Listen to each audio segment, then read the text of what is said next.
Mornings, guys. Good morning, everyone, for joining today's Speak Home webinar. Although today is Monday, I think this is like a lot of people say they think it's like Monday is kind of crazy, right? A lot of scheduled meeting for everything.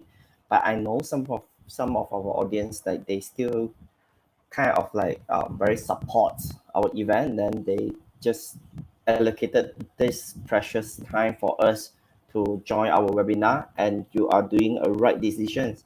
So today our speakers is the financial fitness founders. They are YouTubers in Malaysia, and what they share, what kind of content that they share in their YouTube, is a lot of very fundamental financial planning knowledge. So this is kind of a lot of people think YouTubers like a lot of them they are sharing the kind of the makan travel, this kind of thing, right? But instead of to share this kind of very entertainment I'm not entertainment content, but today our speakers, Miss Ivy and Ying, she will came to our she will came to our Speak Homes webinars and share us about a lot of the financial planning fundamental knowledge. So yeah, okay. So may I know, is it any one of you that this is your first time that you're joining Speak Home? If you are first time joining Speak Home, please type 1.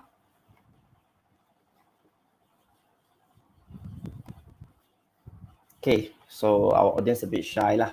It's okay. So everyone, hope you guys just wait for a couple of minutes.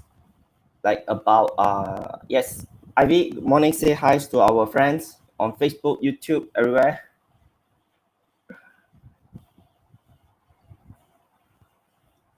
Yeah.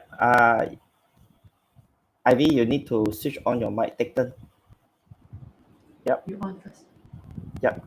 Yeah. Cool. So hi everyone. So welcome to our first live webinar, and thank you for watching this wherever you're watching this from YouTube, from Facebook, from this Twitter. from Twitter. Yeah. Yep. Wow. So many platforms today. I never live on Twitter before. This is like really the first time. Good. It's good. Yeah. So with our session, there is no dumb questions. You know, even if you with the most basic question, feel free to ask us. We are very happy to answer you today. And if you have any questions in regards to how to grow your money or how to manage your money, feel free to ask us as well. Cool. No problem. And also, Ying, probably also can say a few words to our audience. Hi everyone. On a Monday, some as like Paul said, everyone is very busy, maybe being on a Monday, but still being able to join us here today. I'm so happy. And like how Ivy said, there is no dumb questions. There is no don't need to be shy of your questions. We are open to any questions, and just feel free to ask us. Cool. So Ivy and also Ying, probably just in the next 10 minutes, I'm going to play a couple of video of Speak Home. So later, yeah, and also I will play a video from your channel. So while we're waiting, then yeah, you guys can just switch off your camera for a bit. Then 11 o'clock sharp, then we will start again. So before your sections, I will just take 5 to 8 minutes to do explanations about Speak Home. Okay, no problem. Cool. Take care.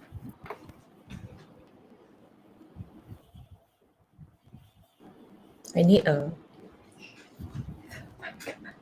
没有 turn off 啊 The mic is still on. Sorry. Ivy, the mic is still on. Yes, now it's turned off. Yeah. Cool, guys. For just joining, for those who just joining us, please yeah, we will start at 11 sharp. Don't worry. Yeah.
In this video, we want to share with you our own personal experience on how we save our first 100,000.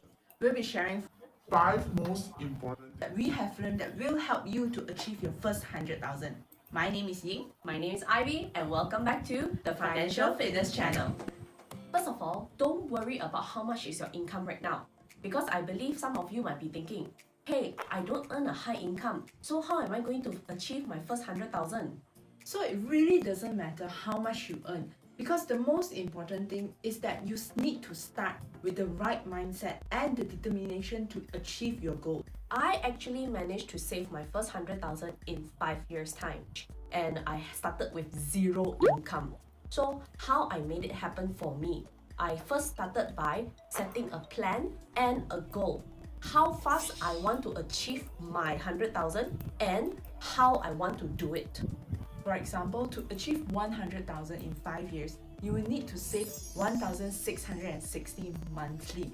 I know this figure may scare most of you out there, but there are some tips that you can have to make it easier for you to achieve this. So first thing first, you need to start your own monthly budgeting plan.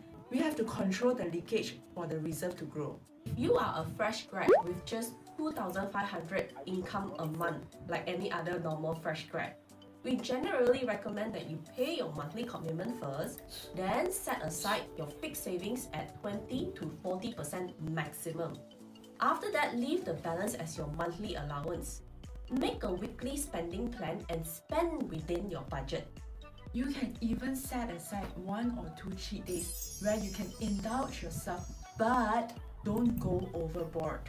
At the end of the month, if you have any balance left, you can always put it in your 100,000 fund or keep it as a holiday fund at the end of the year.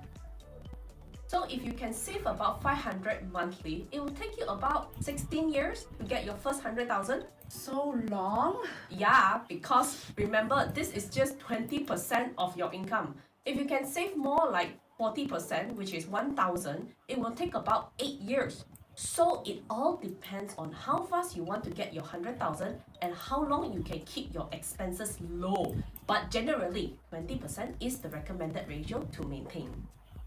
And also, you will have salary increment over the years. You won't be saving 500 forever. You are saving 20% on your income. So when your income increases, your savings will increase as well. If you are already working full-time at a fixed income and you want to achieve 100,000 faster, you will have to use your extra time to earn extra. That is the most direct way. Now there's approximately 200,000 Grab drivers out there, and 150,000 of them are part-timers. That's 75%. An average part-time Grab driver that only works on the weekends earns about 300 ringgit a week. That's 1,200 a month. If you can manage to save that to your end of the year 100,000 fund, you will add an additional 15,600 ringgit. That's a lot. Being a part-time Grab driver can help you increase your income by at least 20%. This is just one of the examples. There are also other ways that you can find to increase your income, such as cooking for others, translating, providing professional skills such as tutoring, secretarial tasks, or even insurance agent or agents. There are unlimited choices, so don't underestimate the small earnings from side incomes. Just like what our parents would say, time is money. If you're wasting time, you are wasting money. Another great tip is increasing the value of your time. If you compare the hourly pay of a clerk and a manager, you'll notice that the clerk will have to work 5 times longer just to have the same pay as the manager, and that is the value of time.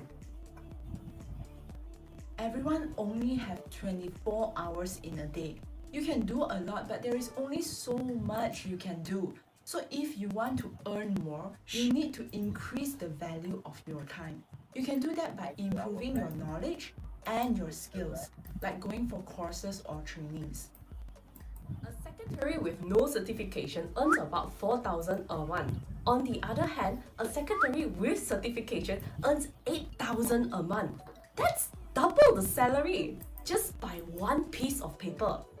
having an extra skill or two can make a difference in your income, such as sales skills, presentation skills, language skills, or even leadership skills. And most of these you can learn on your own. With YouTube access nowadays and the internet, there are many materials and information that you can look up for free.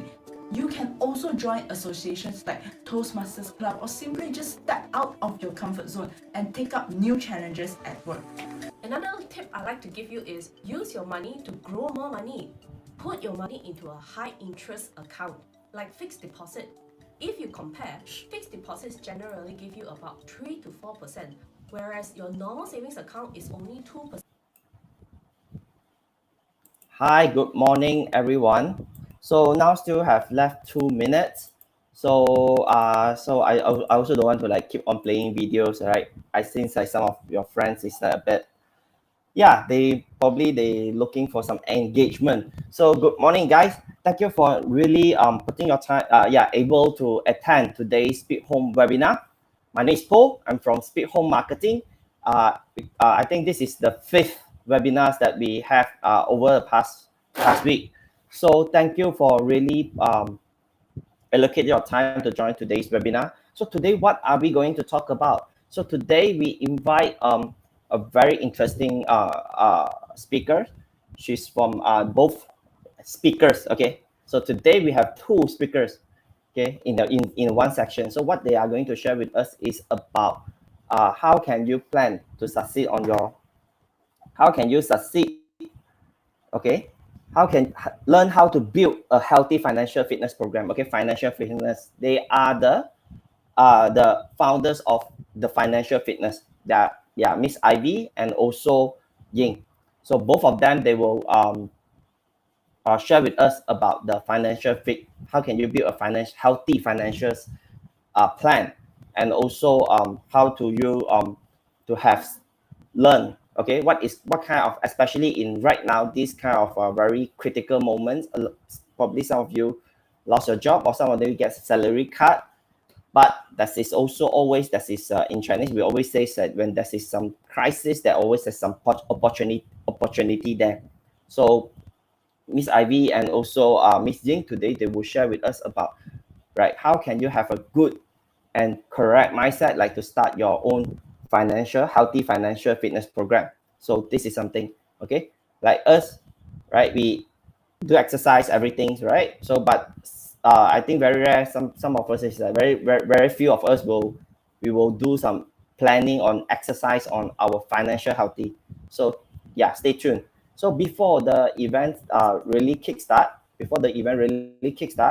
I will, like normal, I will take a 5 to 8 minutes, just give everyone's, like, because today this event is held by Speed Home.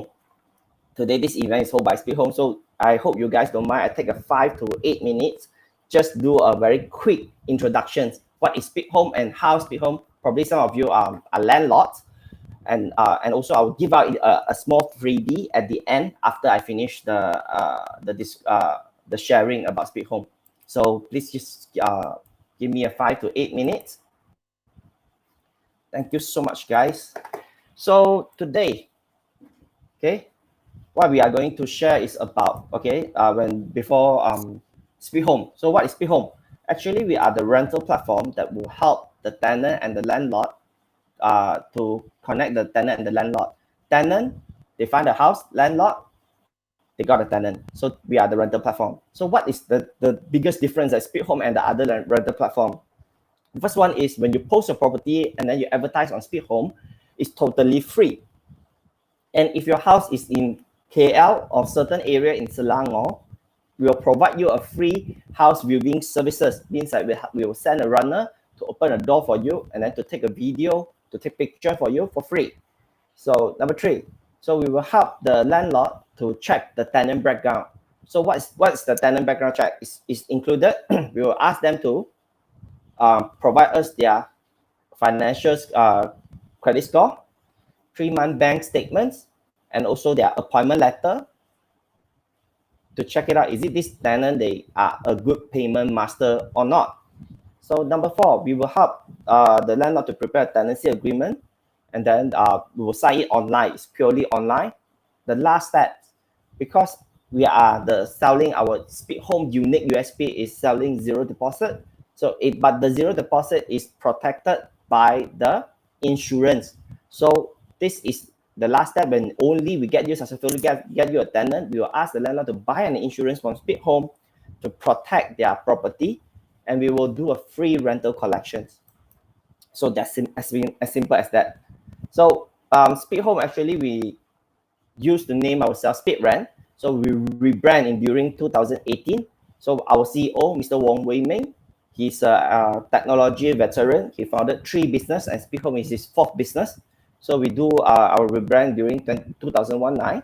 So we have our app downloads. You will see the numbers I just shared here, and basically you will see all the Malaysian mainstream media that it covers our news. So faith co-founders, and alongside, like while we building our business, we have we have a couple of round of fundraising. So we raised through crowdfunding, and also IJM invest through their subsidiary IJM RE 1.5 million, and also faith co-founder Joel New and Yo Chin Cho also our investors also. So during our launching day, we have invited Allianz Management and also IJM Management, and our Housing and Local Government Minister, Wabi Zuraida. She also one of our guests. So let me share a bit on what is so different than our other one else in Speed Home. So Speed Home, we provide a better quality tenants. You can direct communicate with your tenants, and the zero deposit will help you faster to rent out your house, and also you are avoiding the price war. We will provide the free viewing management, means that will help someone to open your house and then show to the prospect, and also do the free rental collections. So when I see, it's very quite normal when the landlord while they see zero deposit, they get triggered. Then what means like the tenants can move into the house and just disappears as they want, because no deposit so they don't need to clear out the house. Anything happens, the losses will be afforded by the landlord. I would say this is not wrong. This is wrong. Sorry, I would say this is not correct, because our zero deposit, the first one is not everyone can rent through us. So you have 5 different benefits. The first one is you will maximize your tenant portfolio, and that is basically no risk for you. And your property will always be the first choice, and you can avoid the price war. And your rental is going to be so much faster compared to your competitors. Can you imagine that? I'm living in Star Park. It just around within 2 kilometers around my neighborhood, that is 4 brand new condo, just finished, completed, and ready to rent. So that is around 8,000 to nearly to 10,000 supply in one area. So this is something that how can you beat your competitors? I think our zero deposit USP is the very strong, powerful weapon.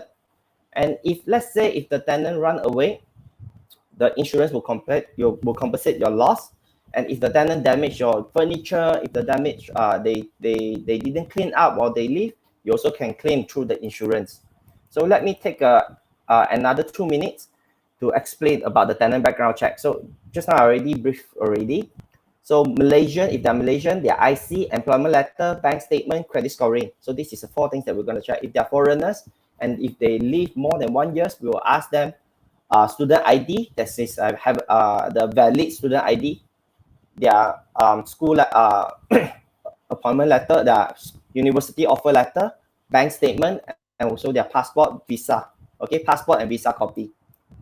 So only legit foreigners, legit local workers, they can rent to Speed Home. So this is our insurance package. So we have basic, extended, and extended plus. Because due of the time, I don't have time to explain 3 packages. Just let me highlight one of our top extended plus insurance package. So our insurance package, right, extended plus, the charges is equally to 1.5 months of your rental. What will happen if the tenant didn't pay the rent? We will pay you first, and we will support the eviction service. If the tenant occupied your house and didn't pay the rent, we will pay the rent through the tenant. In the meanwhile, we will apply the court order. We will file a court order to help you to execute help you to evict the tenant. and without charges. Okay, the lawyer fee on us. If the tenant occupy your house didn't pay, the fee is on us. So we will use like normal. We will use the experience checking. If the tenant just disappeared, and we will pay you 2 month rental. If the house utilities and also you need to clean up, you can claim up to 2K from the insurance company.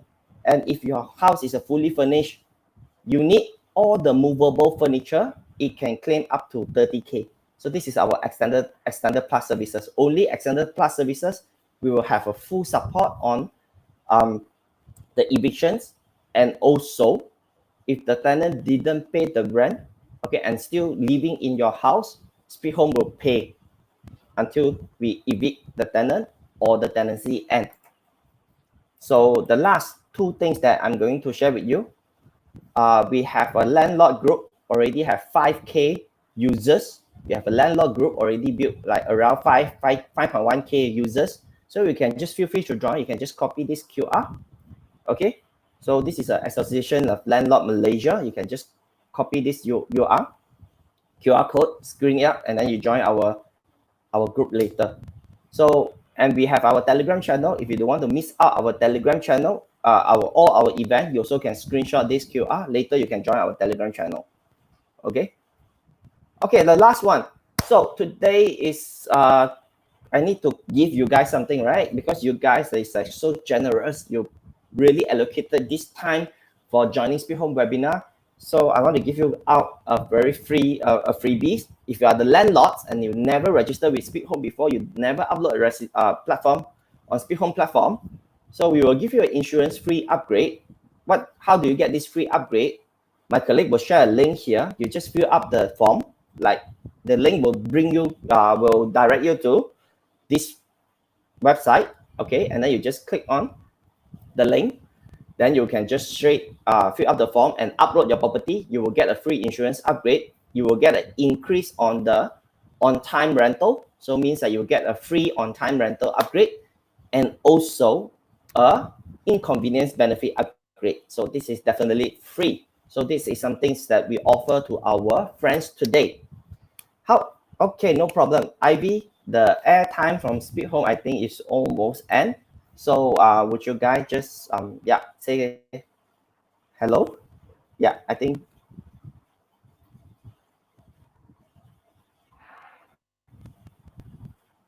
Ivy? Yeah, Ying. Okay. Yeah, hi. So shall I share screen now? No problem. Just give me 1 minute. Okay. I just give a very quick introduction. So okay, how did I know Ivy and also Ying? Because one day when I just scrolling on my YouTube, I just go through a couple of the financial planning video, and and then Ivy and Ying they create very nice and very interesting content. So what's their channel on YouTube? The financial fitness. Okay, so it's a very interesting YouTube channel. So you guys should subscribe later right after they present, and also there are the financials industry practice. Okay, what kind of business? Probably later you guys can just engage with her. So I also don't want to take up too much of time.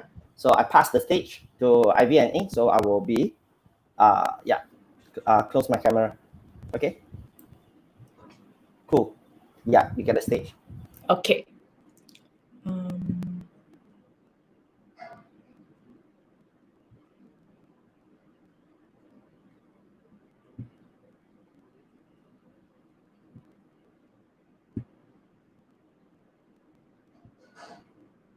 Okay, let me just see if everything is all right. Okay. So let me know if, let's say, you cannot see my screen or you face any technical difficulties, because Paul will help you with the technical difficulties. I'm not very good with all this technical stuff. Okay. So I'm very happy to speak here today. Me and my partner here. If some of you still do not know, my partner and I, we are basically sisters, and we started this channel since last year. We call ourselves the Financial Fitness Channel, and this is basically our kind of like a part-time thing. We started out as a part-time thing, but now we are slowly going through making it into our part of our life, making it into a full time. And this is just some of our portfolio. So I started this financial fitness channel first. My background is I'm from Bachelor's of Economics and Marketing from University of Sydney. And after I graduated, I actually joined in the bank industry for a while, but then I wasn't happy with the lifestyle. And after that, I joined the insurance and unit trust industry since 2013. And I achieved a few awards, and then I got my certified wealth planner since 2018, and I have helped 400 and more clients with their personal finance.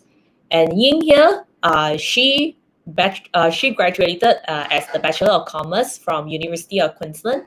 She joined the unit trust and also the insurance industry since 2016. Certified wealth planner since 2018. She is also an MDRT. She's way better than me. Okay, since in the year of pandemic, actually at year 2020, and she personally have helped assisted 300 clients and above with their personal finance. But I don't want to talk too much about us today. I want to talk more about our page and why you should follow us. Okay, so this is actually our page, the Financial Fitness channel. And as you can see here, the design is actually designed by Ying herself, while I'm actually the one who edit the videos. So we both put a lot of effort into this channel, helping people to understand finance in a better way. So why we started the financial fitness is because we wanted to help more Malaysian to be financially literate. We noticed that there are so many people out there who has strong interest to learn on how to better their finance. Like me myself personally, ever since I graduated from Sydney University, even though it's a prestigious university, when I came back here, I don't even know the simplest thing like what exactly is a check account, what exactly is a saving account. And it's not something that you will ask your friends. And it's not something that you dare to ask the adults as well, the seniors. I remember last time when I asked my senior at the banking line, they would say, huh, something simple like this, you also don't know. You know, there's this idea in among especially Asians, as if like you're supposed to know. It's like common sense you're supposed to know. And because of this barrier, we are so reluctant to ask, even though actually it's not really common sense. You can, if I don't know, that means I don't know. I want to ask, but I don't dare to ask. And that's why we created this platform. We wanted to make finance easy and also simple to learn. And there is no such thing as a stupid question. Even the simplest things, like the other day I got a YouTube subscriber asked me, how does a credit card work? It's okay, just ask. So today is a question and answer kind of session. So if you have any other questions, please do ask us. So we started this from March 2020, and we have grown from 300 subscribers to recently 5,000 subscribers today. And if you stay until the end, we actually got something free for you that can help you better your finance. So please do stay with us here.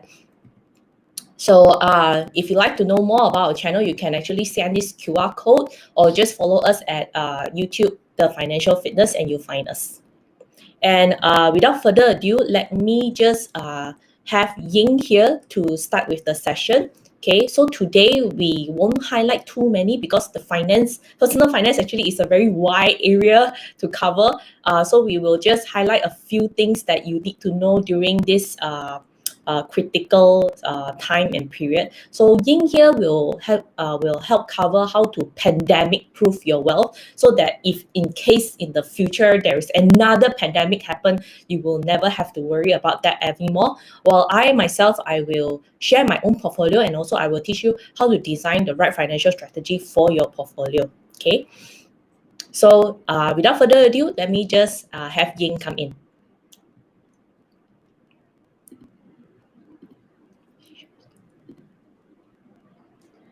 Hi everyone. Okay, so let me just share my screen.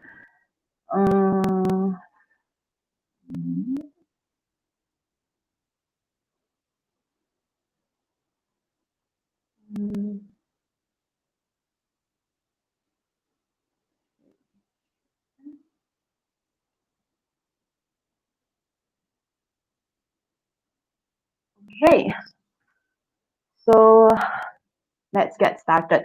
Okay, so like Paul also mentioned, ever since the pandemic, everyone has been facing a lot of unemployment, a lot of worry, and a lot of uncertainty.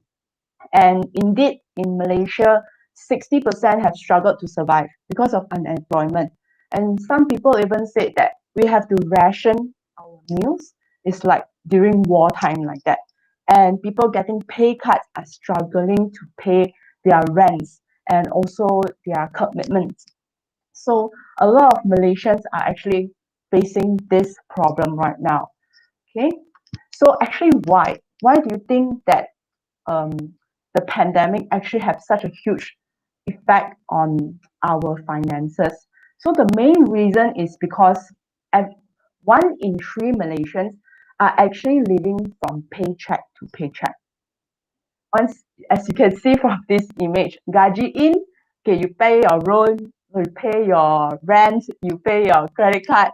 Most of your gaji is really out already from paycheck to paycheck. And a lot of Malaysians, they cannot survive more than 3 months if they lose their job. And most of us are actually spending more than we earn by swiping our credit card, adding more debt to our finances. So today we want to avoid this. We want to stop living from paycheck to paycheck, and we want to stop being worried that another pandemic might hit.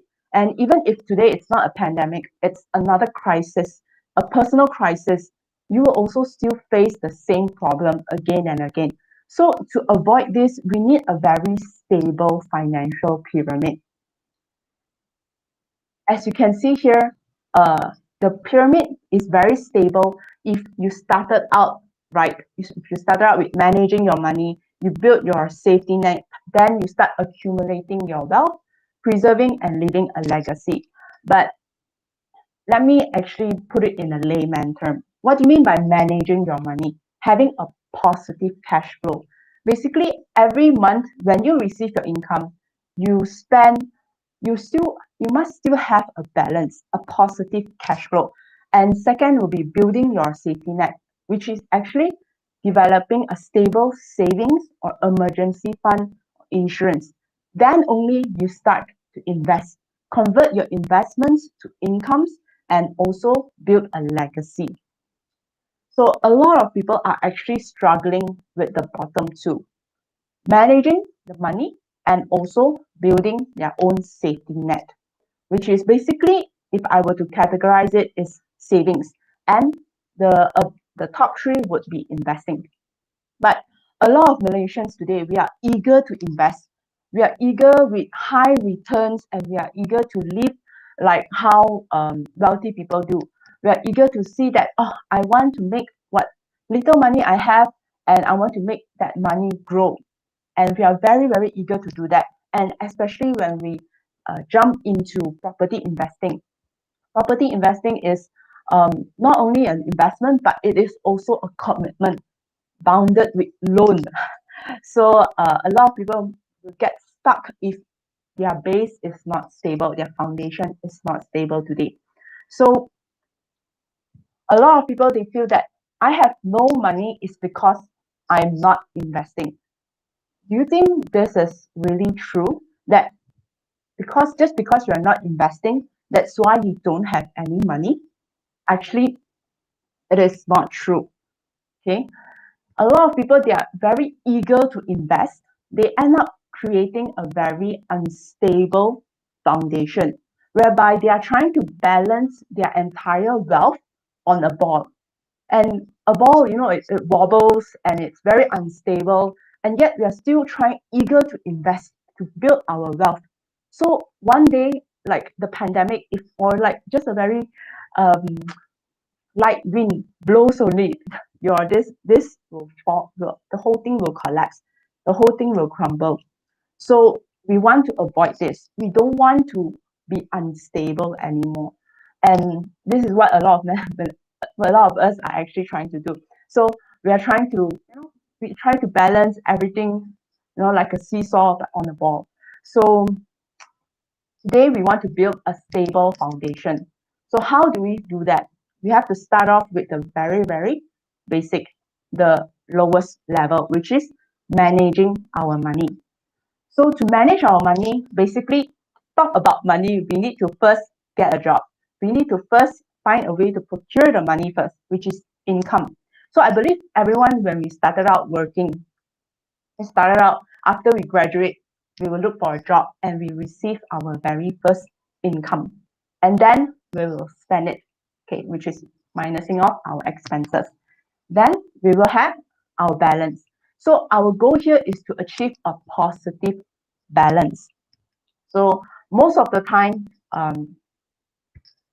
if let's say today you are already at a negative cash flow, you are already at, after your income, you minus your high expenses, your net cash flow is already negative. What should you do now? And if you are already at the negative side, negative cash flow, it only means that you are already starting to use your savings to cover your expenses. Or if you don't have any savings, you're actually accumulating credit card bills. You're actually swiping your card to cover more expenses or taking up a personal loan. So what should you do now? What can we do to actually avoid this? Truthfully speaking, there is only two ways.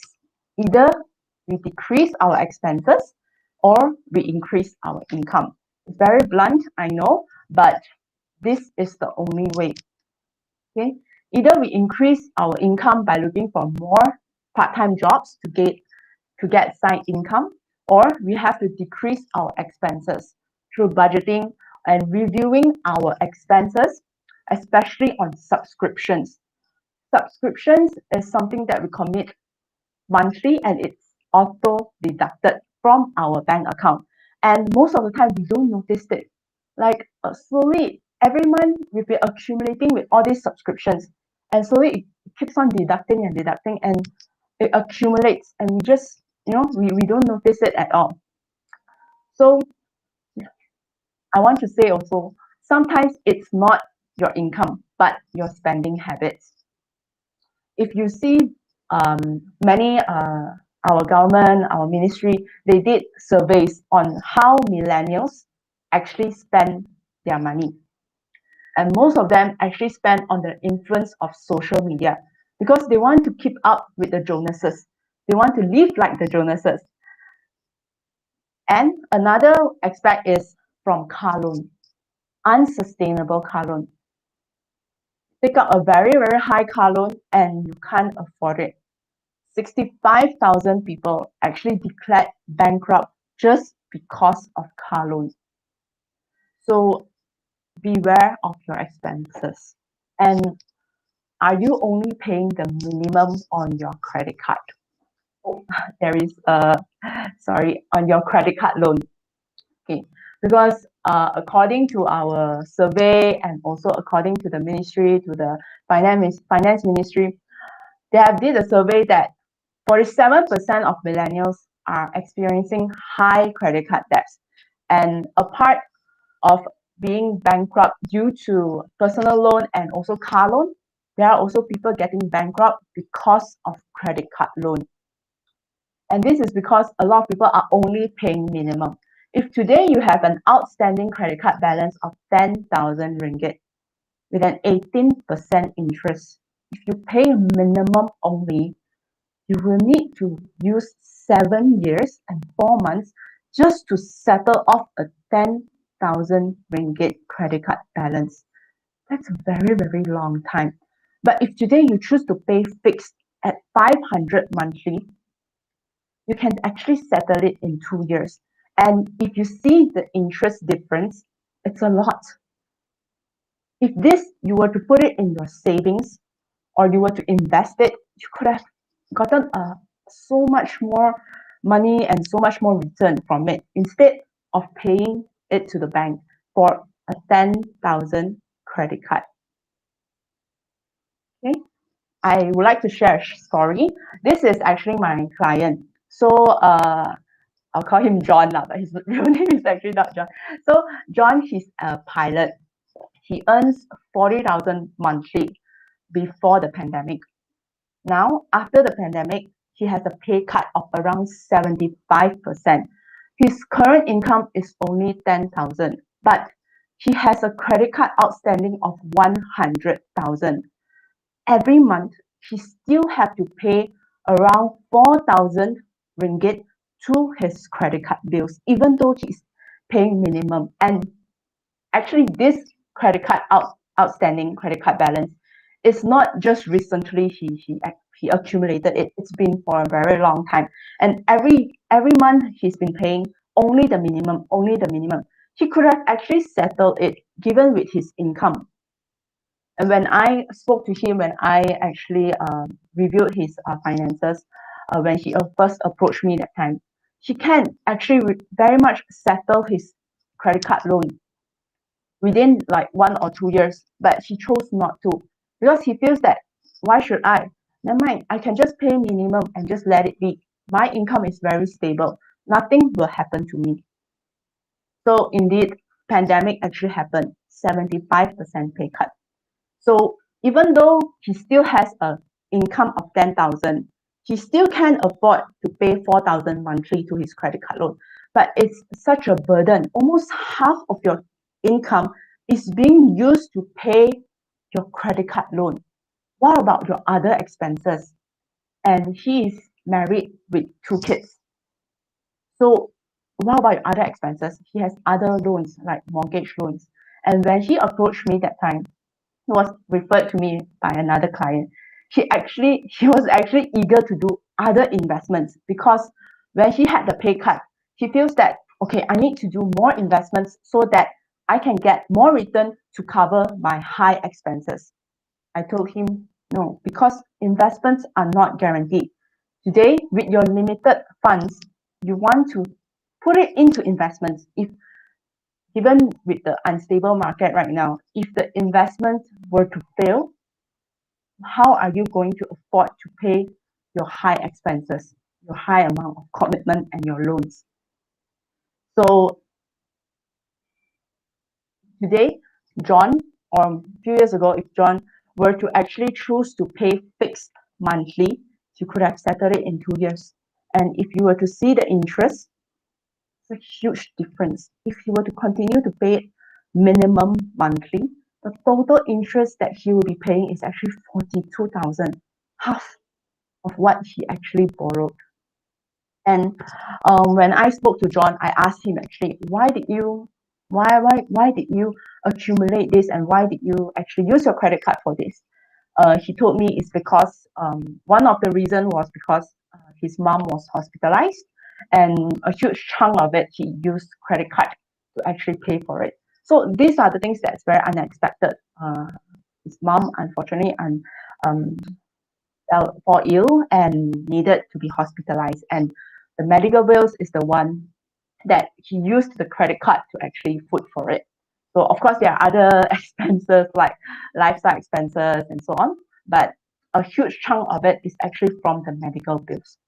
So I believe no one actually started out with negative cash flow. To have negative cash flow, to have actually like to spend on your credit card, or to actually take up a personal loan or a mortgage loan, the banks will only approve if you have an income in the first place. So if today we are all starting out working for the first time, we'll most probably have a positive cash flow because we have no debt. We don't have any credit card debt. We don't have any personal loan yet. We don't have any mortgage loan yet. But it's our expenses, our lifestyle expenses that accumulate over time, and also sudden expenses like the medical bills that John actually faced. Okay, sudden huge expenses that leads us to use our credit card loan, to take up personal loan, to have more debt payments and end up have a negative cash flow. So an emergency fund can actually help you solve this problem. If today you have a sudden expenses, but you have an emergency fund, it will actually help you to get away from debt, help you to avoid using your credit card. The rule of thumb for emergency funds are 3 to 6 months of your expenses, okay, or 3 to 6 months of your income. So today you can choose whether you want to prepare 3 to 6 months of your expenses or 3 to 6 months of your income. I personally, I prefer income because today, if anything were to happen to my job or to me, to my income, I would prefer that I have enough savings that can replace 3 to 6 months of my income so that I can be more flexible. I have more flexibility. But it's up to you. If 3 to 6 months of your income seems a bit like unattainable at the moment because the amount is too high, you can start with 3 to 6 months of your expenses, but minimum is actually 3 to 6 months. Okay. So this is another one of my clients. So David, call him. So David is actually the one who introduced me to John. Okay. So David, he is also a pilot earning around 40,000 monthly, and he too has the same experience with the pandemic and same effect with his income. He has a pay cut of around 75%. His current income is 10,000, but David is not really affected by the pandemic actually in terms of his finances because he is very diligent in his savings.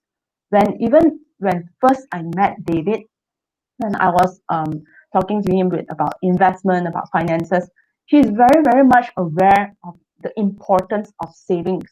And this is what he told me actually.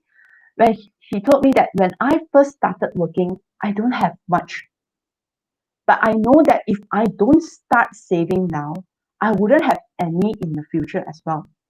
And if Warren Buffett can lead a frugal lifestyle and still be rich, so why can't I? So this is actually what David told me. And till today, his investments he's still ongoing. He's still doing regular investment, even though his current income has been affected. And why he's able to do so, it's because he has a pool of emergency fund that he has already started saving since when he first gotten his job. Okay, so just to share. Okay, so after you have already gotten your managing your money in control, okay, next would be building your safety net. So as like I mentioned, building your safety net is by creating your emergency fund. So how to create your emergency fund? Step one, you first have to generate a positive cash flow. If today you don't have a positive cash flow, how are you going to save up for an emergency fund?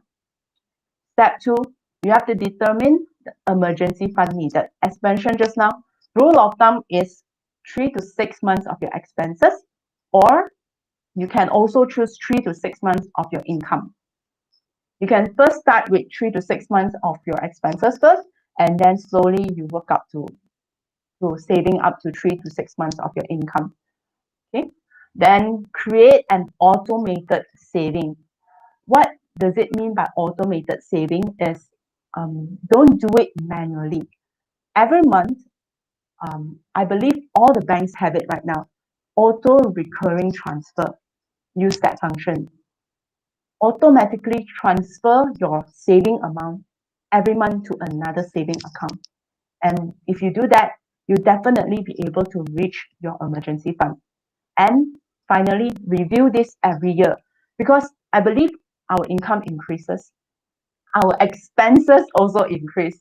So you have to review this every year so that your emergency fund is actually sufficient for you in case of any crisis. So just like what Warren Buffett said, do not save what is left after spending, but spend what is left after saving. So the formula is simple. Income, okay, you set aside a fixed amount of savings and then only you spend the balance. You save in an account that is not your spending account and use the recurring transfer function. I've shared this with many of my clients, and a lot of them, they are actually very happy with the result. Because after 1 year, they realize, wow, I've actually saved up so much and I didn't even notice it. The moment you do it manually, you will feel the pinch because you are the one who has to press that button every single month, and you have to determine the saving amount every single month. So don't do that.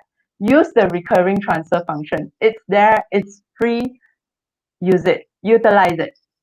Okay, and then remember, emergency fund is for crisis only. After you saved up your emergency fund, after so many months of saving, so many years of saving, don't use it for investment. Don't take it lump sum and buck it in investment. If your investment is not working, if the market is down, just like last year during MCO, you will face huge losses.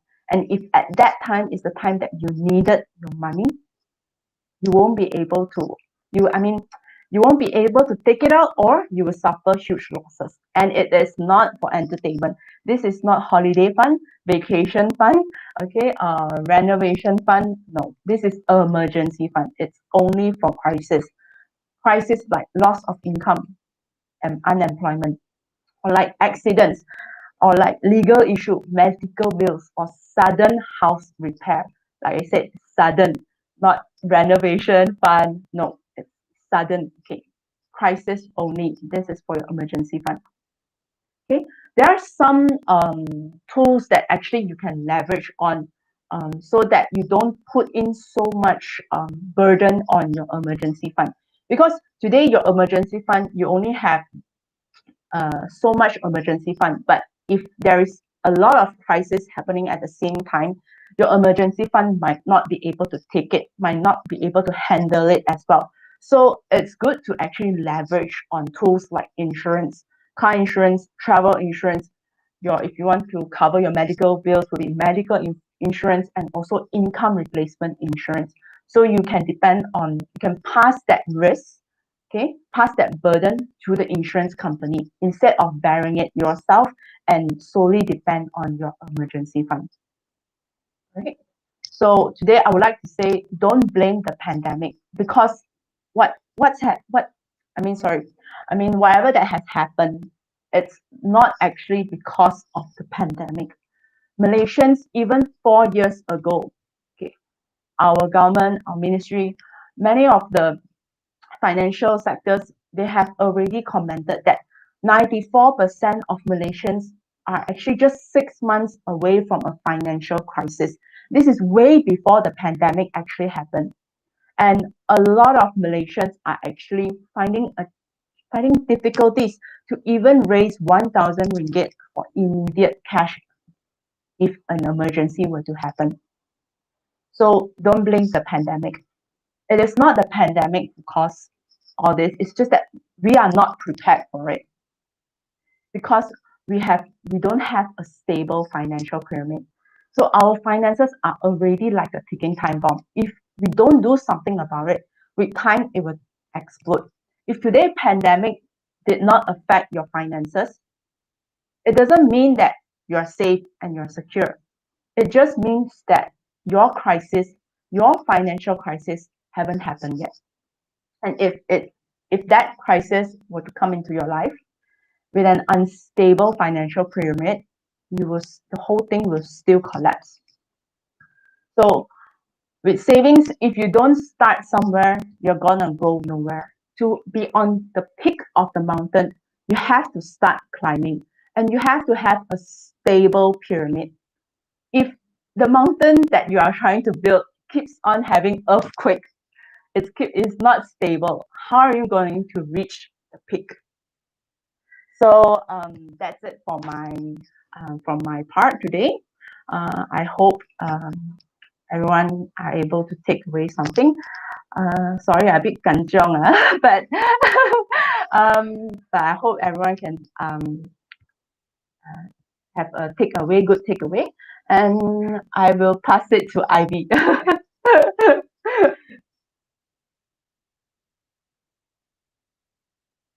Ivy.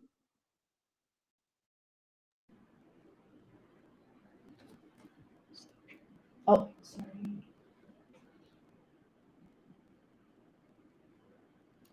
Okay, let me just share my screen. If let's say you have any questions in regards to how to prepare your emergency fund, or any question in regards to whatever that Ying has shared, you can keep all your questions until the end, and we will address all of it at the same time.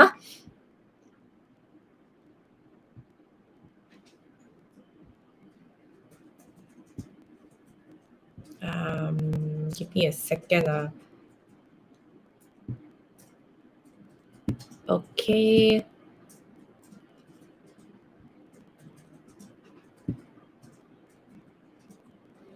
Okay, I don't know if you can see my screen. My screen on. Rolling. All right, okay. Right, great. Okay, so just a disclaimer, we are not certified financial planners. I hope that everybody got that idea, okay? But we are in the midst of getting our certification. And actually this week we are planning to take our exam. We have to cram everything together within this week. So in terms of designing the right financial strategy for your portfolio, right, I will share my own personal financial strategy, and so far it has been working for me, and I will show you my results later. But if let's say you got any questions in regards to how I did it, you can keep it until the end. All right, okay. So let me just share with you what I've learned throughout the years of investing, and also how I grow my wealth.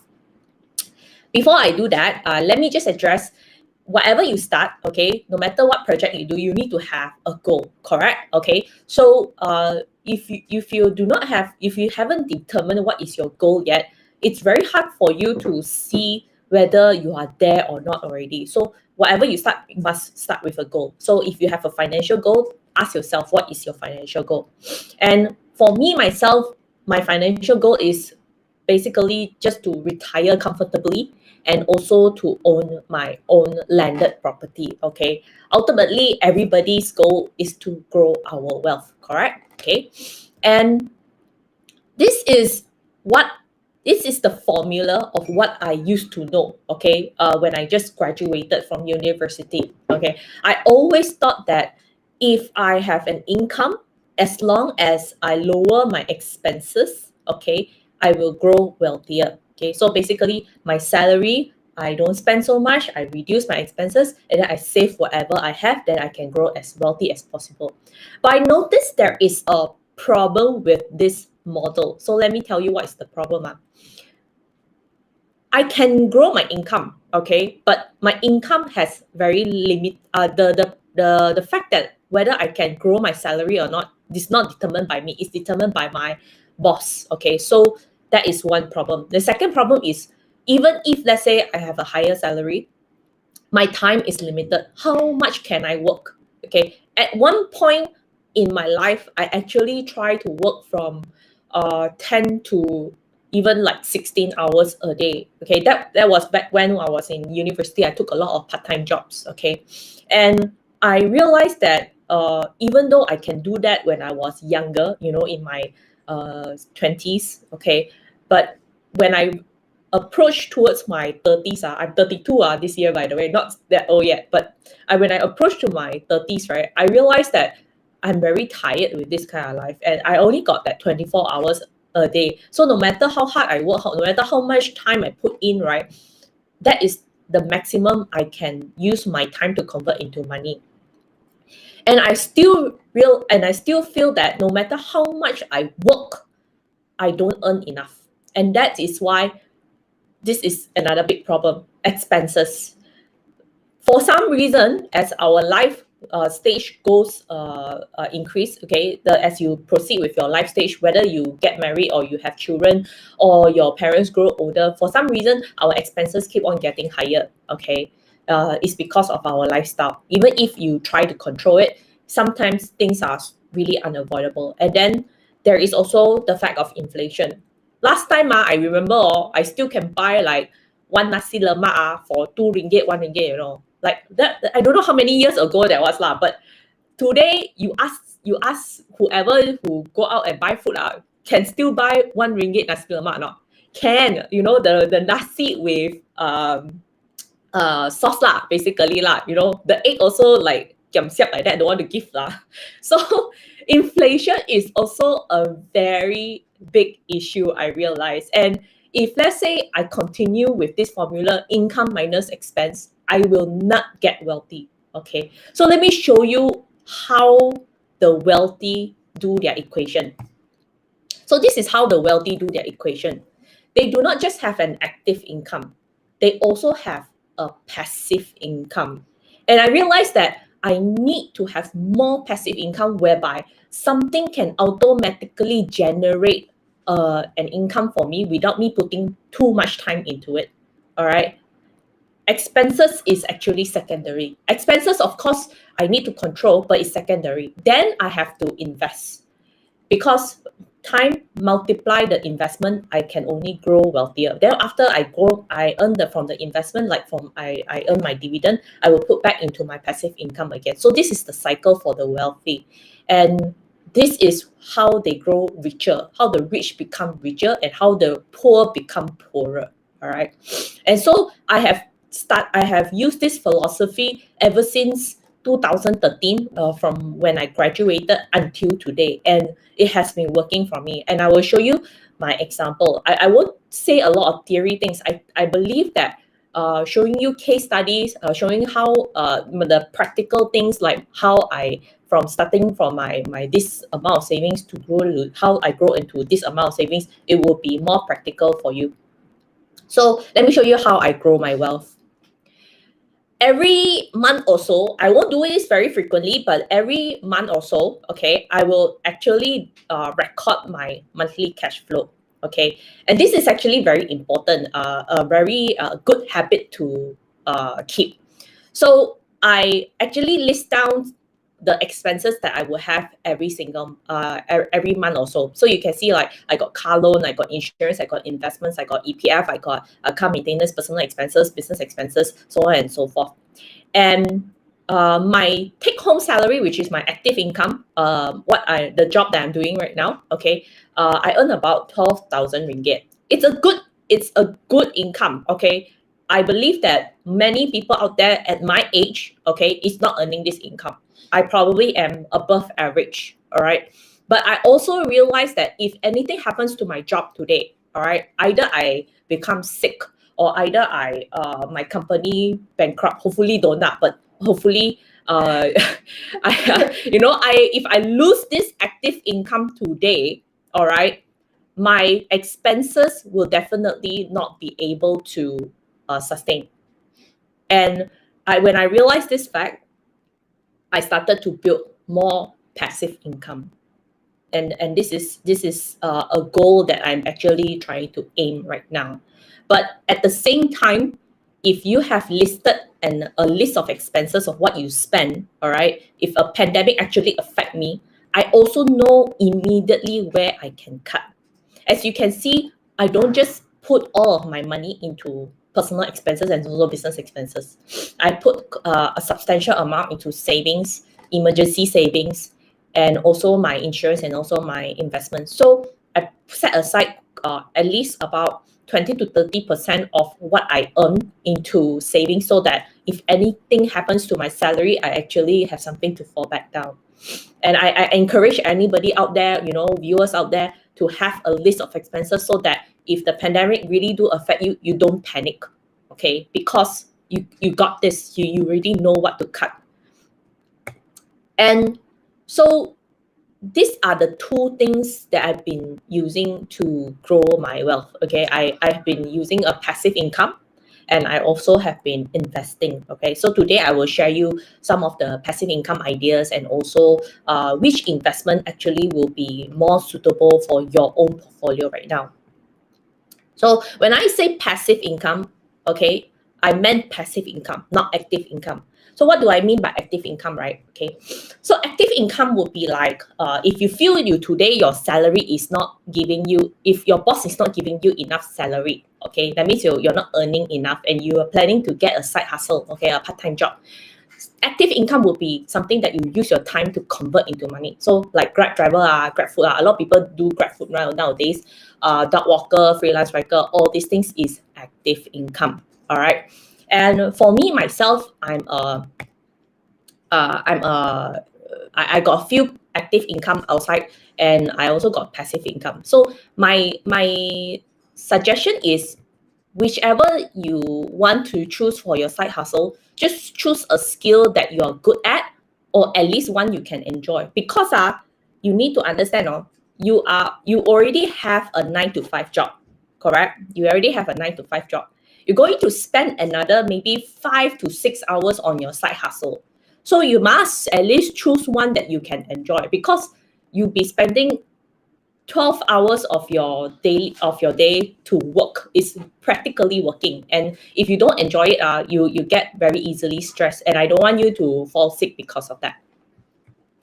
So me myself, I'm an active trader online. Okay, so this is some of the income I've earned online. I actually trade a lot of shares online, and over the years, I earn quite a substantial amount. Even for last year, I managed to earn like at least 20% of my salary from just trading shares. And I also write online, and I also do YouTube online. Okay, so these are some of the active income that I've been doing for myself. But I'm not here to tell you which share to choose, because I'm not a professional share trader. I'm just a amateur share trader. I'm learning myself, but I'm just telling you that even for an amateur like me, okay, through research, through studying, with just Google itself, you can learn how to trade shares as well. Okay, you just need to put some effort into it. I've not paid a single class. I've not gone to any training to learn how to trade shares. All I did is Google how to start a trading account, how to start reading a share market, how to start reading a financial portfolio, so on and so forth. So passive income ideas. Passive income is basically something that you still have to put some effort into it, but in the long run, it will automatically generate money for you without putting more time into it. So for things like, for example, I got friends, I got clients, they sell their photos online, the photo stock. They write a book, they sell music, they sell art, they do blogging. So like me, I do YouTube, I sell my book online, and also dividend stock, and also rental. The one of the biggest reasons why people buy a property is because they want to earn the rental income. So is it easy to own a property? No, it's not easy to own a property. You still have to go through the procedure. You still have to mind what kind of design for your house is better. You still have to maintain it. So these are some of the things that you still have to initially put a lot of time and effort into it. Only then you can start earning that passive income. But in the long run, passive income can definitely double of what you earn for the time. And from my passive income, okay, even though I actively trade shares, I actually focus a lot of my portfolio on dividend income. So I traded a lot of I buy a lot of like blue chip stocks, okay. And you can see I earn also about like 4,000, 5,000, 6,000 a year just from dividend itself. Even if like the stock goes down or goes up, it really doesn't matter to me, because I know that the company is doing well and it's a very stable company. And as long as they got dividend that year, I still managed to maintain a good amount of money. And for my book, I write online. I write online stories. I write online ebooks. So I put in like a few months effort writing that book, and I posted it online. And I just put it online, and then whenever somebody buy it, the ebook sale automatically come into my account itself. So this one is recently I earned about 898 ringgit just from selling my book. And I don't really have to do any marketing on it. My publisher will help me do that for me. And this is just recently, because we started the YouTube like from last year, and we started monetizing our YouTube since January. So within this couple of months, we have already earned about 99 US dollar. So these are some of the things I believe that ongoing will definitely help my wealth portfolio, growing my wealth. And so ultimately, if you have read Rich Dad Poor Dad, ultimately what you want to do for your own monthly cash flow is to build even more passive income. Whichever passive income that you choose one that you think you can sustain, you can grow. And even if you do not have any skill, in that, you can definitely go for it. Okay.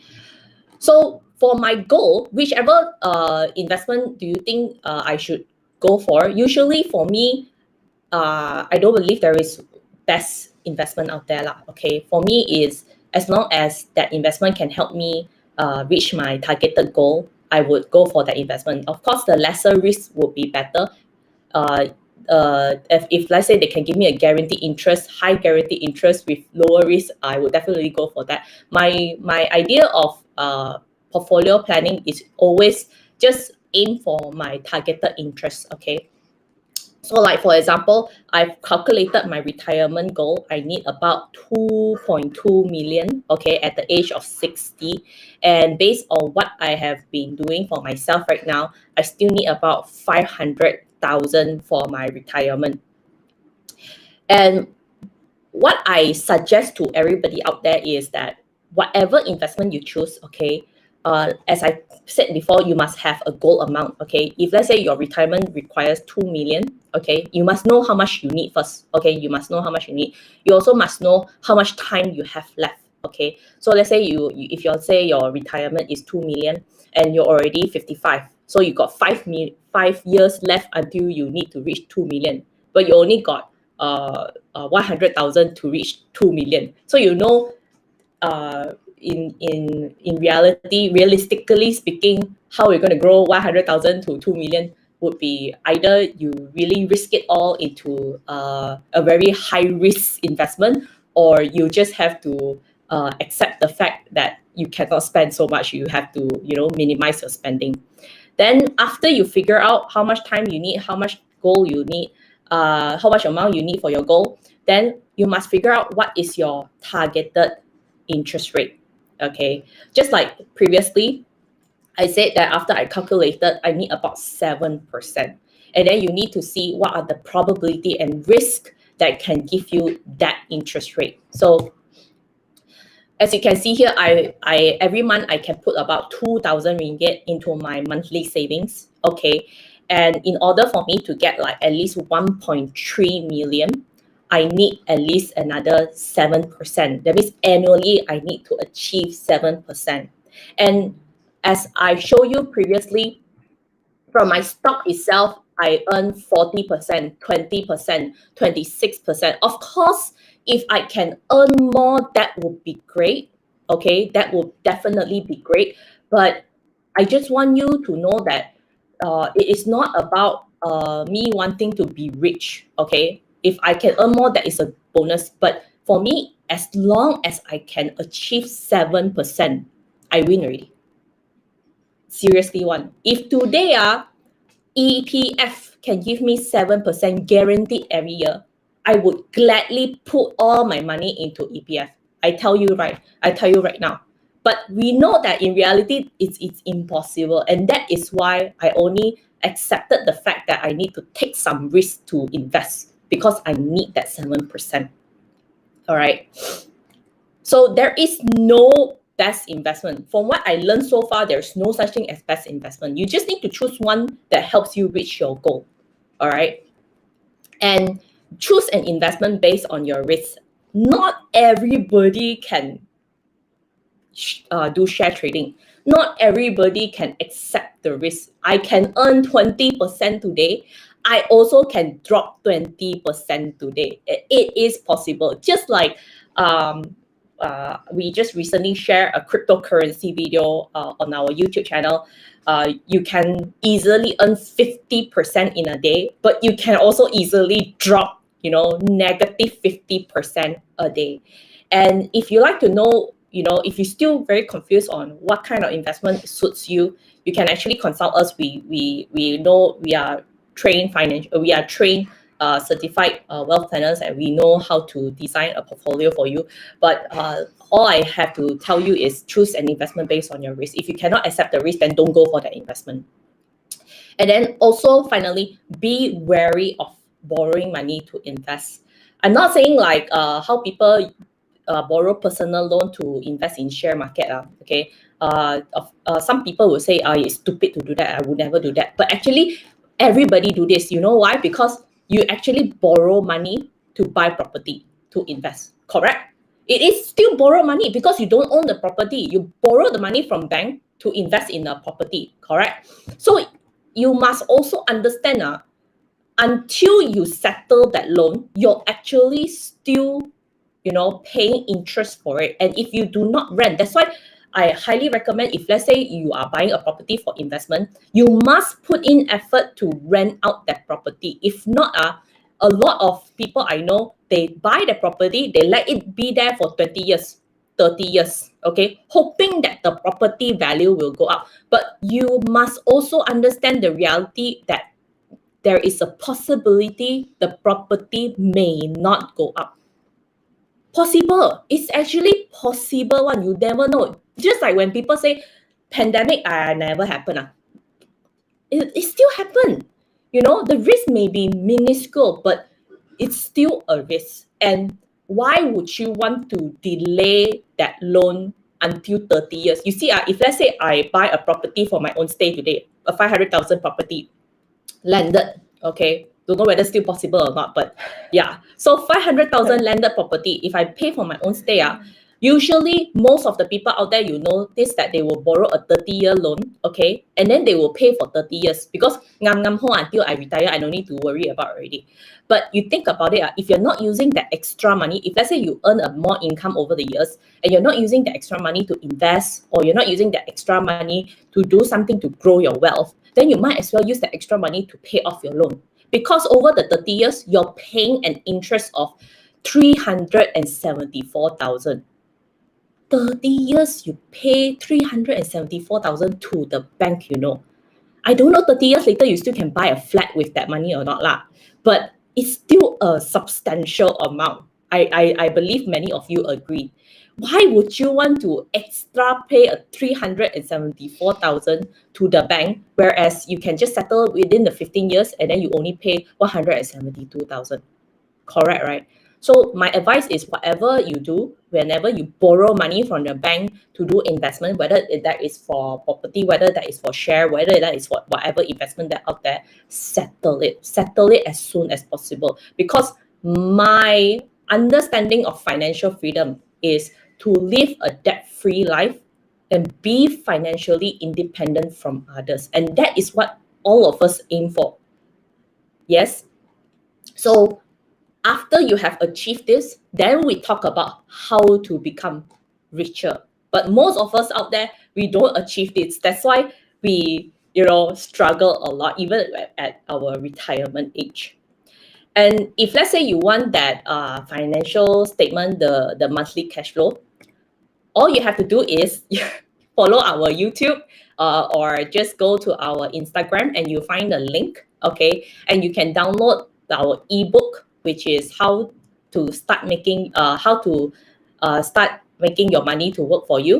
And also you can get our monthly cash flow statement where you can track your monthly expenses. Okay, so that's it for our session today. And if you have any questions, feel free to ask. You may feel free to ask us right now. Thank you, Ivy. Thank you, Ying. Thank you for you both very insightful sharing just now. So I think the biggest takeaway for me that I have listened is like when you start a financial plan, is that not asking you to be very rich, but instead of getting rich, it's like you get freedom. You are debt free and you are financial independence from others. So I think this is the biggest takeaway for me. Thank you for your insightful sharing. So right now we already have 10 questions.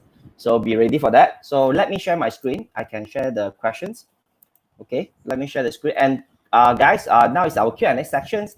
So everyone just just don't go just on the left yet, and then please ask as many questions as you can.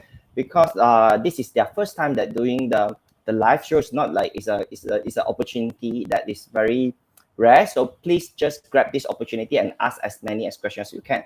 So yeah, I don't know. The first question is, yeah. So this is the questions from Speed Home. So our answer is, Speed Home planning to expand its offline services to other states from KL and Selangor, at least nearby states first, such as Seremban, Ipoh. So so right now we don't have this plan yet, but still you can still use Speed Home to advertise your property. We still don't charge, and just what you need is just you just need to show the house by yourself lah. Then other services Speed Home will take care for it. So yeah, I hope I answer your question. So the second is Mr. Ken. He asking a question is, which investment is a for risk to taker now? For risk taker, can share more on book writing. Yeah. Okay, so I think this is for me. Yeah. Okay. So Ken, if let's say you are new to investments, okay, whatever investment that you want to go to, I would say you can experience it at all. What investment is good right now in terms of trend is definitely shares. So a lot of people is jumping into playing shares right now. I say play lah. Okay, so a lot of people is actually very keen to invest right now. And if let's say you're not very sure on how to invest, I would definitely recommend you can also take in unit trust, or also you can open a fund supermart account for yourself and try to invest in there. Be prepared to lose money. The first 2 to 3 years, right, I lost like at least 10,000 in just share trading. But after that, I over the years I actually earn about 60 to 70,000 just from share trading also.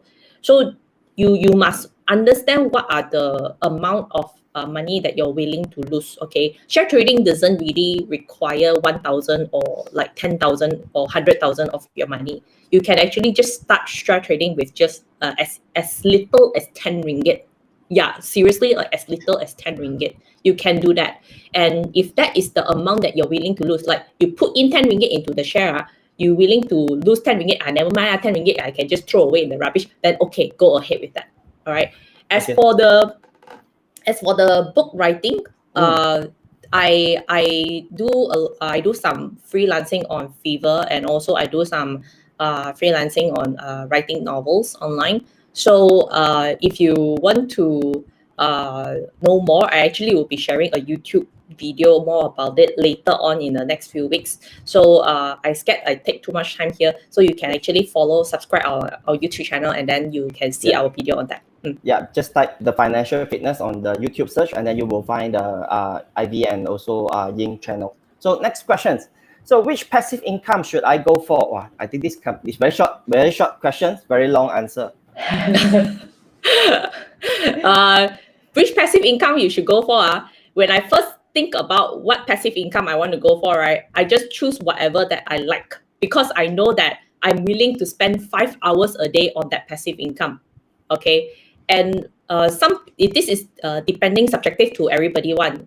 Like for example, if I ask you, can you put in 5 hours of your time every single day doing Grab driver or not? I cannot. I tell you right now, I cannot. I tell you, I cannot be inside the car for 5 hours every single day. I would die. All right. So, but for me, I can look at my computer, write stories, write articles, I write books for 5 hours every single day. I have no problem with that. So try to find something that you're good at. Try to find something that you can be tolerate with. That is the passive income you should go for.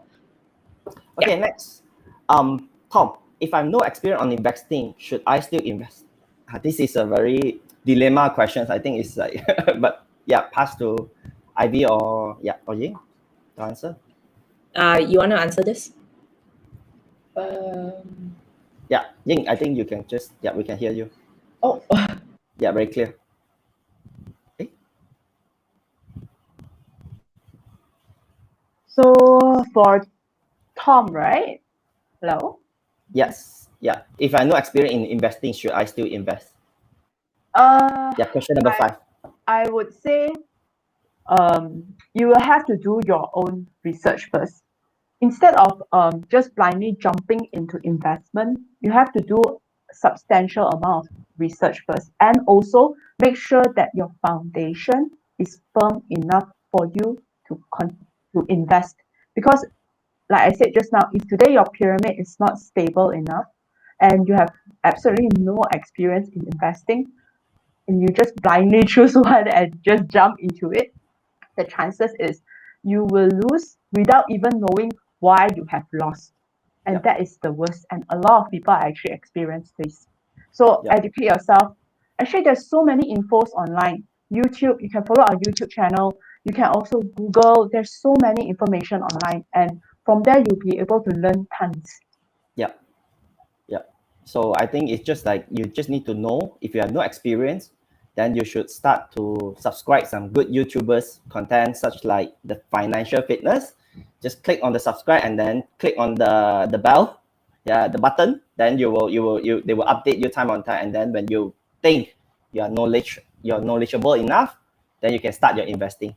Or you just prepare a money that you can just think you can lose it all, then you can start it to on this kind of the investing. I think this will also help. So question number 6, Hang, if pandemic have already affected me, what should I do now? Okay. Yihang, I believe actually a lot of people are actually facing this right now because of the pandemic. And just like the client that I mentioned just now during my slides, he's facing the same situation as well. And when he approached me, I actually told him, cut your regular investments. If currently you're doing regular investment in unit trusts or in shares, take it out, cut it. You stop your regular investment first to reduce your expenses, to reduce your money from flowing out. Because if today I cannot even eat, how can I afford to invest? So that's the first thing you need to cut. And other things that you can consider is actually listing down all your expenses and really looking at one by one. And you see which one is actually not a need and not necessary. From there, you can actually find out a lot of things that we have actually previously subscribed or actually committed into that is actually not necessary. And if that doesn't work, another way is actually to one of my client, he actually tried everything, like reducing his regular investment, and it still didn't work. He reviewed his expenses, still didn't work. I would say sell your investment, your unit trust, the ones that you have already accumulated previously. You will have to consider to sell it off, because even if it's at a loss, you have to take a portion out of it, because if today it's really tight, that's one of the options that you have to do. Yeah.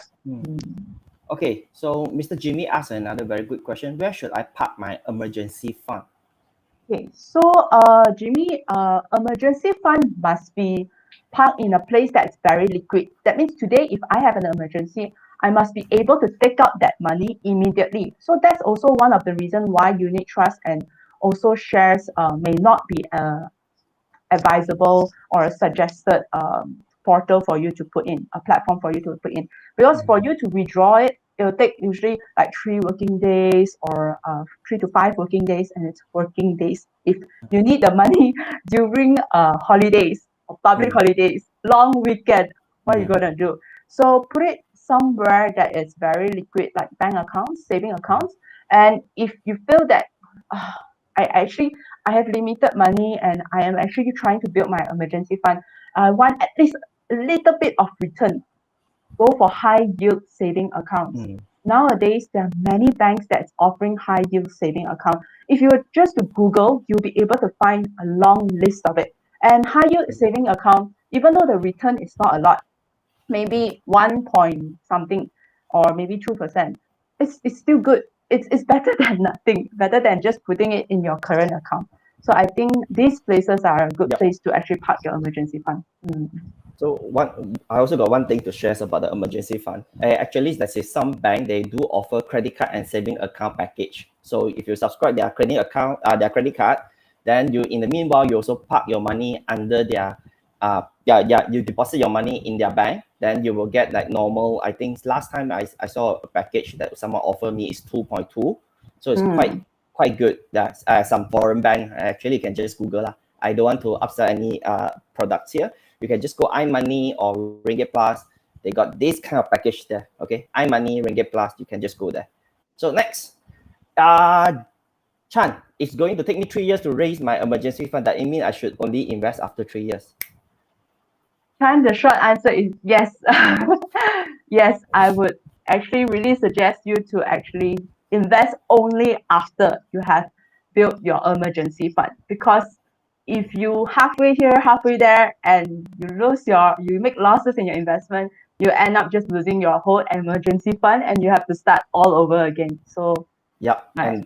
But Chan, perhaps like you need to think like how can you generate more cash flow, or the second thing is like if you're renting house, you Speed Home, we are zero deposit platform, so you can save your deposit for your emergency fund. So the second thing I think is you can just consider to increase your income by doing some side hustle.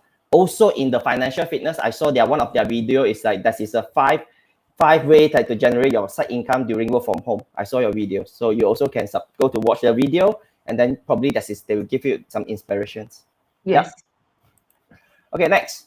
So Ivan, insurance based on 7 recommend as a part of the plan. 1, 2, 3.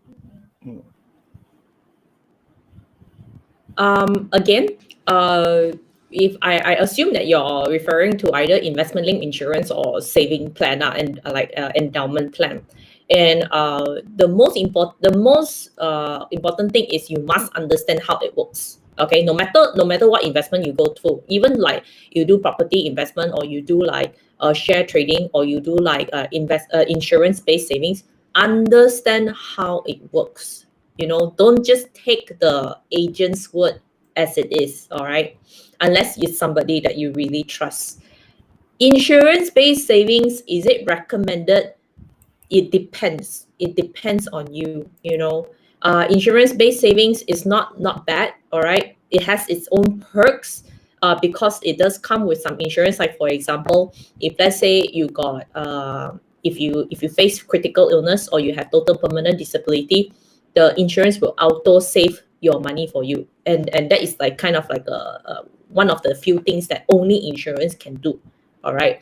And insurance investment link are way safer compared to unit trust, and also for share trading, because the fund manager from insurance investment link plans, they know that this is from insurance itself, and they will try to hold back. They don't spend it all into the share market.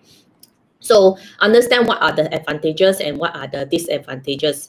Okay, again, if you're willing to take high risk, okay, high risk means potential high return. Okay, high risk means potential high return. And if let's say you're not willing to take the high risk, okay, then you can go for the insurance-based savings. Cool. So next question, which stock giving good dividend? Can share some tips? I don't think you guys should share because you are not licensed. Now SC is already issued out a statements that if you don't have a license, you comment on this kind of the stock stuff, then you'll get gonna. But you can just go to the apps. I can introduce you an app, KLSE. Just download the apps, and then the apps will help you to find will teach you how to find you can check all the dividend stock that in the app. Yeah, KLSE. So no tips. Jay, investment actually for what? Is it really necessary? Okay. Actually, for what? For what is to help you convert your time to generate more money. Okay. As I mentioned in my presentation earlier, you have very limited time.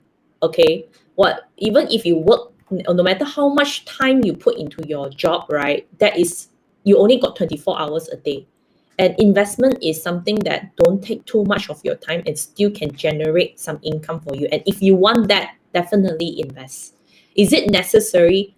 I would say personally, I think it's necessary, because again, even if no matter how hard you try to control your expenses, you cannot defeat inflation. Okay, inflation is is invisible, but it is there among us. And with medical inflation nowadays, and also for food prices inflation nowadays, every year the food prices increase by 3%. You don't know, but actually, you notice that your breakfast is getting more and more expensive. So if you want to beat the inflation itself, you will have to invest. Correct. So yes, even though the money they put in the bank, because right now our normal FD interest rate is like 2.2. So, and then our inflation rate is about 4 to 5. So it means like every money, 1 ringgit that you put into the Malaysia, actually you lost like 0.1 cent something. Yeah. So this is something that everyone should be aware lah. So yeah.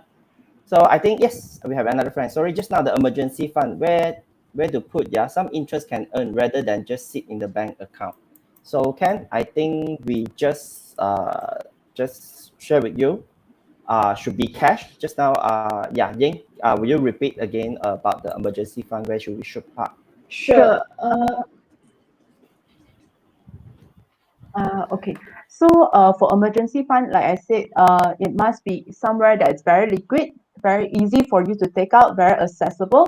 And I understand, as you mentioned, that some places that can give you some good return. I won't actually mention which bank, but if you were to Google high yield saving account, okay, you'll be able to find tons of high yield saving accounts that's giving I would say quite good returns, and the returns would be like around 1.5, sometimes 2, and just now Paul even mentioned 2.2%. So this high yield saving accounts are the places that I would highly suggest you to put in emergency fund. Yep. So I think almost there today. So we will take another 2 questions. If no one asks question, then probably we should close the session. But we just wait for like 1 or 2 minutes. Wait for another 2 questions. So yeah, but I personally have 1 question. So right now, right, the medical card and also the life insurance. So is it necessary for youngsters, right, about like 25 to 30? Should I get this both insurance product, or I just have medical card that is enough? As I also showed just now in my slides as well, like, okay, one medical card is, of course, definitely it's very important because it actually helps us to cope with high medical bills. But medical bills is not the only crisis that we might face in the future. Another one is loss of income, basically to lose the ability to work anymore. And if let's say today I met an accident, I become permanently disabled, I won't be able to earn the income that I was able to earn previously. Even though I have a medical card, it can only cover my medical bills, but I'm already OKU. I don't need any more medical bills to be covered. What I need is money. So only life insurance, the income payout would be able to help me on this. So of course, if today I were to suggest, I would actually really suggest to take both life insurance and medical, but it would also depend on your commitment and also the money management part. Yes. I see. Thank you so much. Just now for the emergency fund, right? There's also another place that you can also consider putting your emergency fund is actually FD, fixed deposit. So after you have already accumulated a pool of emergency fund, I understand it must be liquid, but if you still want to have some good returns, you can actually put it in FD and also put it in high yield saving account. So what I would usually do is I would do auto transfer to a high yield saving account after I've already accumulated a substantial amount. Okay, then I still want to secure it, okay, for my emergency purposes. I'll put it in FD so that the interest is slightly higher compared to high yield saving account. So that's another way you can actually allocate your emergency saving fund to actually have more interest. Yep. Should take note, everyone. Just don't listen, then you didn't practice, means that you didn't listen. Okay, so come back to Ken questions. Ken have a very good question. Should I utilize the cash value to pay my premium since got some? Do you understand? Yeah. Are you? Oh, sorry. Okay, so so I need to understand why do you want to use the cash value to pay for your premium? Okay, so I assume that it's because you maybe tight with your money right now, and then you don't have money to pay for your premium, and that's why you want to use the cash value to pay for your premium. Then I would say okay lor. The cash value is there for you to use. If you have no other way, then definitely you can go there. But should you practice this? Then no, definitely no, because a lot of people do not know that cash value is actually there to mitigate the high insurance inflation. All right. As you pay your premium, you don't know that actually the insurance cost is rising one. It's rising. And the cash value is there for the company to invest so that they can help you cover the increasing insurance costs. And if you continue to withdraw this, and which I've seen many people, they withdraw their cash value to either buy furniture for their house, renovate for their house, or just go for vacation, which is the worst thing that they can do for their insurance. End up their insurance lapse, and then in the end they want to restart their insurance again. They cannot because they have not enough money to cover for the higher insurance cost. So don't do it unless it is necessary. Use your cash value as an emergency fund. I would recommend that you think of your cash value as your emergency fund rather than using it for any other purposes. Cool. I think this is a very good, especially medical insurance. The pricing of the medical insurance is rising super fast. So so don't practice unless it's like you really lost your job, you really don't have extra money to pay for your insurance, then you use your cash value to pay for your insurance fee. Or else, once like the cash value is already dry, then perhaps that you need to pay a very high amount of your insurance premium. So so Ken also reply something. It's like cost investment more with my available money, can invest more with my other extra money. Investment is always extra money, so you cannot perhaps it's not really recommended that you take out your insurance money to invest. Okay, we take another one questions, then we should close today, we should end today's sessions. And also don't forget, guys, today 3 o'clock to 4:30, we have invited another very good speakers, Stash Away Country Manager, Mr. Wong King. He's also welcome to us to share about how do you diversify your investment risk with ETF. So you should, I think, like if you guys 3 to 4:30, you have some time, or you just join our Q&A section, also never mind. I think this is a very also another very insightful presentation, same as today, that the session that IVY and Ying bring to us. So 3 to 4 today, in the same time, we also have our another sections about the Stash Away ETF sections. So I'm sorry, Paul. I just want to add. Just now, Please. Ivy mentioned that the cash value you can actually use it as emergency fund, but when you use it as emergency fund, it means that you need to put it back in. If let's say you take it out permanently and you don't add it back in, it's actually not using.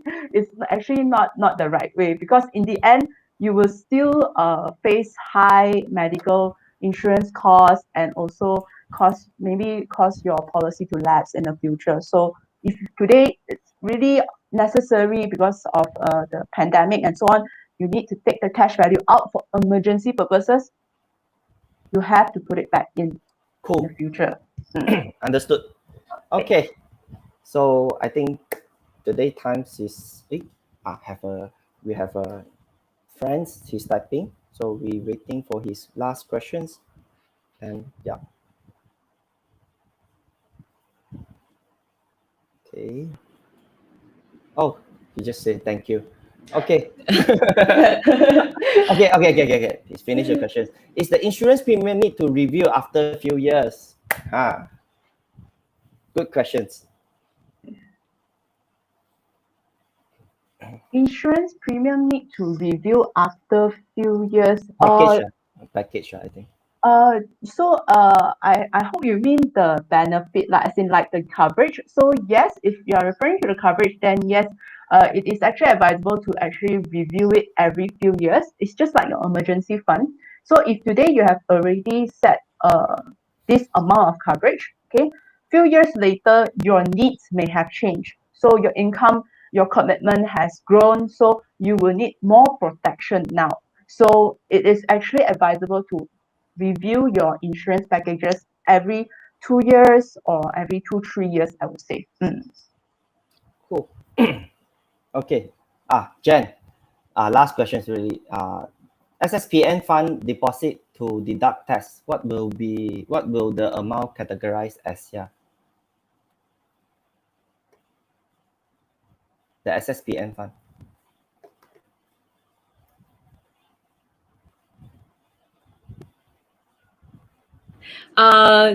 So you want to know for tax deductible, the tax relief for SSPN, which one it will be categorized, is it?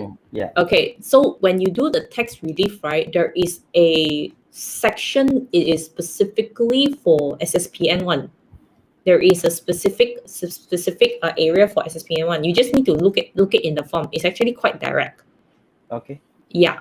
And I just want to add, especially for I believe that among us are mostly 25 to 35 years old, and if let's say you're very new to investments, you definitely should, if you don't have money to pay for classes, you definitely should go for all these free classes to learn more about investments. If you're afraid to invest, then go and learn. Like I said, I never paid for my share trading classes. All I did is like I go for, like Speed Home will do a free seminar for you to educate you on how to invest. This is something that you have to usually pay out there. And if you're not willing to pay, then you should definitely take your time to go and attend. Yep. Every month we have at least 4 sections, and for lockdown we're able to run like a 9 sections. Yeah, the 9 sections of the speakers or something. Yeah. So the last question, I think, sorry, I need to just this is really a last questions. So I'm going to cut off. So this is the last questions. How you view in ASNB? I think you guys have a video on this, right?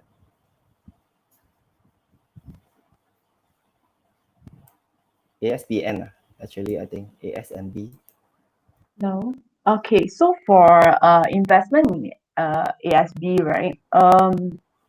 If today you are taking a loan to actually invest in this, I won't really recommend actually, because in the end, after you pay your loan interest and so on, if your return, the dividend is not as high as your loan interest, you are still gonna lose out, and it is still a loan in the end. So that is the thing with ASBN. But if today you are purely investing it using your own cash, not borrowing money, then it is actually also a good platform, another platform to actually invest your money in.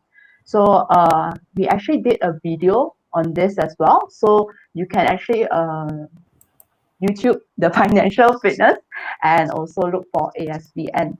And just like what Ivy mentioned previously, to borrow money to invest, there's something that you have to be very, very careful about, and also look into terms and condition about it as well. Yep. So okay, so guys, I think today Ivy and also Ying share a very great sessions, and also they are very nice answers so many questions for our users and also our audience. Thank you so much, you guys, for coming to Speak Home and willing to share your precious time to us to share about how can we start our financial fitness, how can we succeed with a good financial plan. Thank you so much, guys. Thank you so much for your time. So anything to add on? If not, I will just call this session's end. Just want to say thank you very much for inviting us to, thank you very much, Paul, for inviting us to speak on this seminar. This is our first live seminar as the financial fitness channel. I hope that in the future we collaborate even more in the future. We also hope that if anybody else who is watching this channel, if let's say you like to collaborate with us, we definitely open for collaboration. And if you want to understand more about how to improve your finance, again, feel free to come to our channel and then put down your comments down there. We are very happy to answer them.